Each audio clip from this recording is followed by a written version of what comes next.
அழுக்கு படிஞ்ச சுவிட்ச் போர்டு, ஸ்விட்சஸ் எல்லாம் எப்படி ஈஸியா கிளீன் பண்றதுன்னு டிப்ஸ் உங்களுக்கு சொல்ல போறேன். வாங்க வீடியோக்குள்ள போலாம். அதுக்கு நாம வீட்ல யூஸ் பண்ற வெஜிடபிள் ஆயில், அதாவது சமையலுக்கு யூஸ் பண்ணுவோம் இல்லைங்களா? அந்த ஆயில்ல ஒரு 4 சொட்டு எடுத்து கையில விரல்ல அப்ளை பண்ணிட்டு, அப்படியே அந்த போர்டு மேல, அந்த சுவிட்சுக்கு மேல இருக்கிற போர்டு மேல எல்லாம் லைட்டா அப்ளை பண்ணிட்டு தேய்ச்சு விடுங்க. ரொம்ப மெனக்கெட்டு தேய்க்கணும்னு அவசியம் இல்லைங்க. ரொம்ப லைட்டா தேய்ச்சு விட்டாலே போதும். அதுல இருக்கிற அந்த எண்ணெய் படும் பொழுது என்ன ஆகும்னா, அதெல்லாம் அந்த அழுக்கு பிசுக்கெல்லாம் கொஞ்சம் இளகி வரும். நம்ம தொடச்சு எடுக்கிறதுக்கு ரொம்ப ஈஸியா இருக்கும். நெக்ஸ்ட்டா நம்ம யூஸ் பண்ற டூத் பேஸ்ட் எந்த பிராண்டா இருந்தாலும் பரவாயில்லைங்க. அது கொஞ்சம் எடுத்துக்கோங்க. ஒரு கொஞ்சோண்டு அமௌண்ட் மட்டும் எடுத்துக்கிட்டு லைட்டா அதை விரல்ல நல்லா அப்ளை பண்ணிட்டு அந்த சுவிட்சஸ் மேல எல்லாம் அப்ளை பண்ணி விடுங்க. லைட்டா எங்கெங்கெல்லாம் கரை இருக்குதோ, ஆயில் எந்தெந்த இடத்துல எல்லாம் போட்டிருக்கீங்களோ அந்த இடத்துல எல்லாம் இந்த பேஸ்ட்டை வந்து நல்லா அப்ளை பண்ணி விடுங்க. சும்மா லைட்டா அப்ளை பண்ணி விடுங்க.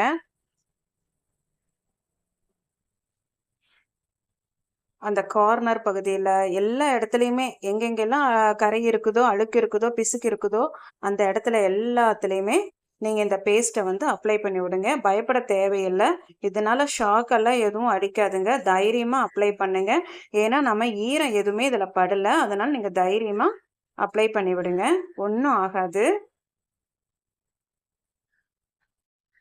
நெக்ஸ்ட் என்ன பண்ணணும்னா, நீங்கள் பாத்திரம் விளக்குறதுக்கு வச்சுருப்பீங்க இல்லையா கம்பி நார், அது வந்து ஈரம் இல்லாமல் எடுத்துக்கோங்க. வெட்டு இருக்கக்கூடாது.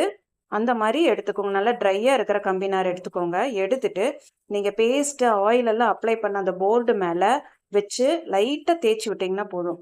ரொம்ப அழுத்தம் கொடுக்கணும்னு அவசியம் இல்லை. ஏன்னா ஏற்கனவே அந்த பேஸ்ட்லேயும் எண்ணெயிலையும் அந்த அழுக்கு பிசுக்கெல்லாம் நல்லா ஊறி இருக்கும். அதனால் லைட்டாக வச்சு தேய்ச்சி கொடுத்தாலே போதும். பாருங்கள் எப்படி வந்து சைடு போர்டில் இருக்கிற அழுக்கெல்லாம் எப்படி வருதுன்னு மட்டும் பாருங்கள். எப்படி கருப்பாக இருந்தது எப்படி ஒயிட்டாக ஆயிடுச்சுன்னு பாருங்கள். அதே போல் அந்த சுவிட்சஸ் மேலேயும் நீங்கள் வந்து அதை வச்சு நல்லா தேய்ச்சி விடுங்க. லைட்டாக தேய்ச்சாலே போதும். இங்கே பாருங்கள் அது எப்படி எல்லாம் அந்த கலண்டு அப்படியே வர மாதிரி வருது பாருங்கள். அந்த அழுக்கெல்லாம் பிசுக்கெல்லாம் எப்படி வருதுன்னு பார்த்தீங்களா? பயப்படவே வேண்டியது இல்லைங்க. இது உள்ளுக்குள்ளாரியே இந்த ஈரமெல்லாம் அந்த எண்ணெயெல்லாம் உள்ளே போகாதுங்க. அதனால தைரியமாக நீங்கள் அந்த சைடு இடுக்கு எல்லாத்துலேயுமே வந்து நல்லா தேய்ச்சி விடலாம். நீங்கள் இதே வந்து கம்பி நார் உங்களுக்கு பயமாக இருந்தால் டூத் ப்ரஷ் இருந்துச்சுன்னா கூட நீங்கள் எடுத்து அதில் கூட நீங்கள் ட்ரை பண்ணுங்கள். ஒன்றும் தப்பு இல்லை. அதுலேயுமே இதே போல் நல்லாவே வந்து ரிசல்ட் கிடைக்கும். என்கிட்ட டூத் பேஸ்ட் இல்லை, சரி டூத் ப்ரஷ் இல்லை. அதனால் நான் கம்பி நாரை வச்சே நல்லா தேய்ச்சி விட்டுட்ருக்கேன். பாருங்க எந்த அளவுக்கு அழுக்க வந்து எடுத்துட்டு வருதுன்னு பாருங்க.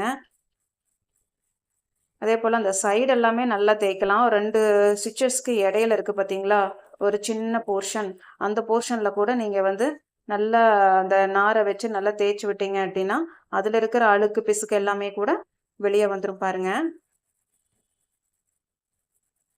நான் தேய்க்க தேய்க்க அந்த சுவிட்சு வந்து ஆன் ஆகி ஆஃப் ஆகிட்டே இருக்குது. வேற ஒன்றும் இல்லை, அது லைட்டோட சுவிட்சஸ் தான். நான் தேய்க்கும் போதெல்லாம் ஆன் ஆஃப் ஆகிட்டு இருக்குது. பாருங்க எந்த அளவுக்கு க்ளீன் ஆயிடுச்சுன்னு. நெக்ஸ்ட் நம்ம என்ன பண்ணுறோன்னா, ஒரு வரத்துணி ஒன்று எடுத்துக்கலாங்க. ட்ரை கிளாத் ஒரு சின்னதாக ஒரு ட்ரை கிளாத் ஒன்று எடுத்துக்கோங்க. எடுத்துட்டு அதை நல்லா அந்த எல்லா சுவிட்சஸ் போர்டு எல்லாத்துலேயும் மேலேயும் வச்சு நல்லா தேய்ச்சி விட்டிங்கன்னா சுத்தமாக க்ளீன் ஆயிருங்க. கம்ப்ளீட்டாக கொஞ்சம் நெஞ்சம் இருக்கிற அழுக்கும் சேர்ந்து அந்த ட்ரை கிளாத்தில் வந்துடும். பார்த்தீங்களா எந்த அளவுக்கு இருந்தது? ஸ்டார்டிங்கில் நம்ம சுவிட்ச் போர்டு எப்படி இருந்துச்சு, சுவிட்சஸ் எல்லாம் எவ்வளோ அழுக்காக இருந்துச்சு. இப்போ பாருங்கள் எந்த அளவுக்கு க்ளீன் ஆயிடுச்சுன்னு பாருங்கள். ஈஸியாக முடிஞ்சிருங்க. ஒரு 7லேருந்து 8 நிமிஷத்துக்குள்ளார கம்ப்ளீட்டாக நம்ம தொடச்சி எடுத்துடலாங்க. பாருங்கள் எவ்வளோ க்ளீனாக சூப்பராக இருக்குதுன்னு பாருங்கள். சூப்பராக க்ளீன் ஆயிடுச்சு பாருங்கள், அருமையாக இருக்குது.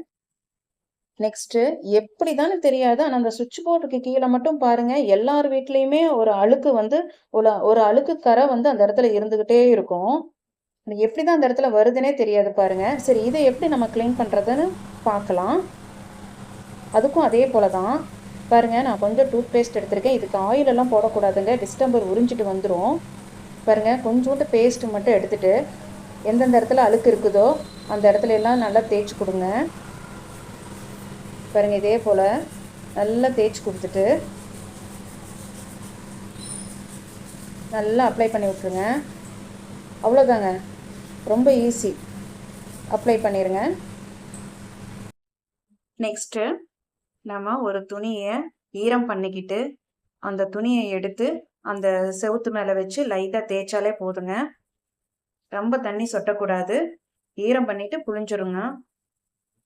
இப்போ லைட்டாக தேய்ச்சி கொடுக்கும்போதே பாருங்க, அந்த இடத்துல இருந்த கரையெல்லாம் காணாம போகுது பாருங்க. நல்லா தெரியுது பாருங்க.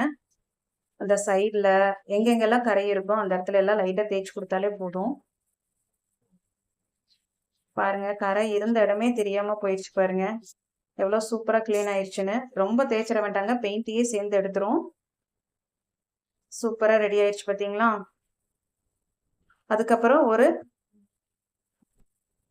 ட்ரை டவல் வச்சு நீங்கள் அப்படியே தொடச்சிட்டாலே போதும். இல்லைன்னா அப்படியே விட்டுறலாம், ஒன்றும் ஆகாது. பாருங்கள் எவ்வளோ சூப்பராக ரெடி ஆயிடுச்சு. இந்த வீடியோ பிடிச்சிருந்துச்சுன்னா லைக் பண்ணி ஷேர் பண்ணுங்கள். தேங்க்யூ.